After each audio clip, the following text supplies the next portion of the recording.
उत्तरी पश्चिमी दिल्ली से भारतीय जनता पार्टी के सांसद योगेंद्र चंदोलिया हमारे साथ हैं। सीधा संसद से चले आ रहे हैं।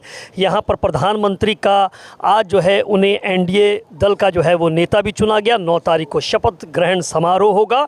तो बातचीत सीधा जो है करते योगेंद्र चंदोलिया जी से।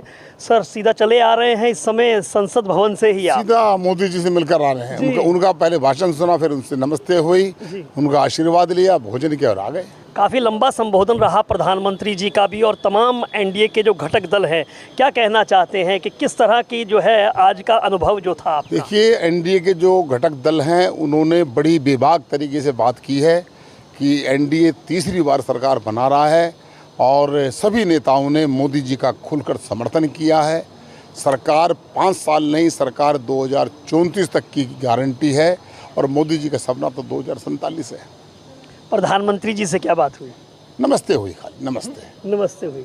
चलिए सर, अब सवाल ये है कि दिल्ली की 7 सीटें जो हैं भाजपा जीत चुकी है और अब विधानसभा में भी चंद महीने बाकी हैं। तो क्या क्या चुनौतियां जो हैं वो आप देख रहे हैं अपने सामने और कितना विश्वस्त हैं? चुनौतियां बहुत ज़्यादा हैं। जितना लोकसभा का चुनाव इजी था, उतना ही चुनाव जो है विधानसभा का बड़ा कठिन है। कठिन के कारण है लोगों के नाम राशन कार्ड में पिछले 10 साल से नहीं चढ़े। गरीबों के 7 लाख लगभग राशन कार्ड अप्लाई किए हुए हैं, राशन कार्ड नहीं बन रहे। लोगों को पीने का पानी नहीं मिल रहा।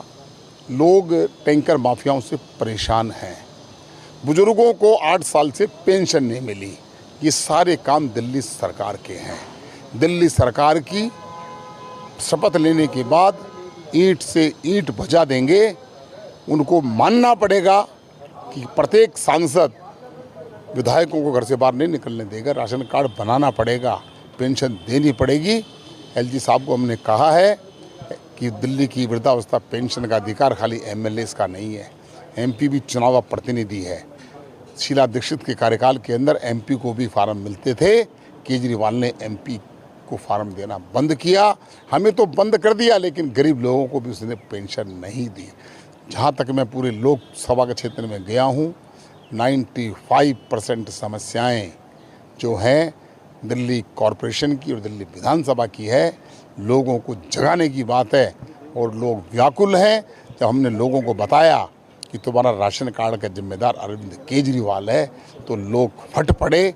उन्होंने कहा जब विधायक के यहाँ जाते हैं तो विधायक मिलती नहीं है, विधायक मिलते नहीं हैं, उनके प्रतिनिधि मिलते हैं और कहते साइबर कैफ़े पे जाकर अपना ऑनलाइन कर दीजिए।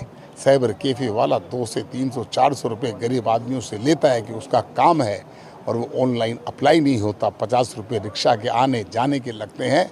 लोगों में गुस्सा है। जब उनको हमने बताया तो लोग कह रहे हैं कि आने दो, चुनाव इनको बताएंगे। योगेंद्र जी, आप निगम के नेता रहे हैं, आप ज़मीनी नेता रहे हैं और आप देश की अब सबसे बड़ी पंचायत में अब आप आवाज़ बुलंद करने जा रहे हैं। आपने नालियाँ, सड़कें, ये सब चीज़ों को मुद्दे आपने भी अपने समय में देखे हैं। पर आपके इलाके के अंदर ये बहुत बड़ी समस्या है। जैसे किराड़ी विधानसभा क्षेत्र की बात करें, मंगोलपुरी और सुल्तानपुरी के पार्कों को हमने देखा है, बड़ी बद से बदतर स्थिति है। तो आपने निगम पार्षदों की बात भी की है, आपने विधायकों की बात कही है। किस तरह से इन मुद्दों को आप एड्रेस करने जा रहे हैं? देखिए, चाहे नाली की सफाई का हो और चाहे लोकसभा में कानून बनाने का हो, सारे काम 100% करूँगा। किसी को ये नहीं कहूँगा कि नाली का काम मेरा नहीं है। डीसी को जिम्मेदार मान दूंगा और डीसी को रिपोर्ट देनी पड़ेगी। मेरे कार्यालय के अंदर मेरे पास जो शिकायत आएगी 12 घंटे का समय दूंगा। उसके बाद उस शिकायत का निवारण नहीं हुआ, वो अधिकारी वहाँ पर रह नहीं पाएगा।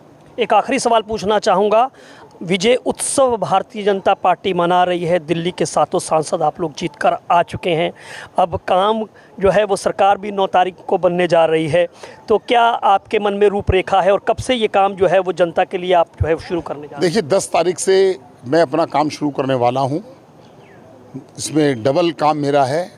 एक, भारतीय जनता पार्टी के कार्यकर्ताओं का धन्यवाद करना और दूसरा, मेरे मतदाताओं का जहाँ जहाँ उन्होंने मुझे बुलाया, प्रत्येक गाँव में, धर्मशाला में, कम्युनिटी सेंटर में, आरडब्ल्यूएस ने, एनजीओ ने, धार्मिक संस्थाओं ने, सबको थैंक्स करके आऊँगा। और इसमें मुझे लगभग मेरा 1 महीना इस काम में लगेगा, क्योंकि 2 महीने से ज़्यादा जब मैं गया हूँ और उस समय थोड़ी सी चुनाव का समय होता है, इधर लेट हो गए उधर लेट हो गए, जो समय दूंगा उस समय पर जाऊंगा। 1 महीने में पूरा फाइनल चार्ट बनाकर जाऊंगा। आज मुझे इस जगह जाना है, सारा काम करके आऊँगा और इस बीच में मेरे कामों का काम प्रारंभ भी शुरू हो जाएंगे, क्योंकि जो ग्रामोदय योजना का एलजी साहब ने बजट दिया है हमारे पार्षदों को, उसके उद्घाटन भी मुझे वो कह रहे हैं। मैंने कहा शपथ लेने के बाद उद्घाटन करूंगा। चलिए, बहुत बहुत शुभकामनाएं आपको।